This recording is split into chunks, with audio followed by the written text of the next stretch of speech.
Pak, selalu tuh tes PCR turun Pak, Tarifnya diturunkan Pak. jadi 300.000 Pak. Tarif PCR turun. PCR Dari berapa? dari 500 Dari 500 jadi berapa? jadi 300.000 gimana Pak? Baca gratis mana pun aja kalau baca ya, berkeberkahan lah tuh nanti. Kenapa baca gratis Pak?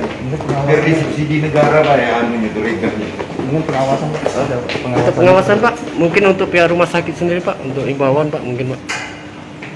Pengawasan dalam hal apa ini? Ya mungkin dari Agar Pemprov supaya supaya menuruti kayak gitu Pak, arahan dari pusat. Iya, kalau memang ada ketentuannya kita ikut lah. Bila perlu kalau ada ketentuan dari pusat untuk menggratiskan kita gratiskan. Cuma kan regennya itu ada nilai kan kalau untuk yang PCR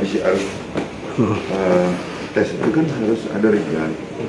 Kalau yang negeri kalau baca itu disubsidi pemerintah pusat ya. Tapi kalau bisa gratis Pak ya. Kalau baca gratis lah, ya, kalau baca. Tapi kalau yang swasta ada pajak itu kendali. Jangan lupa subscribe, share, komen, dan like ya.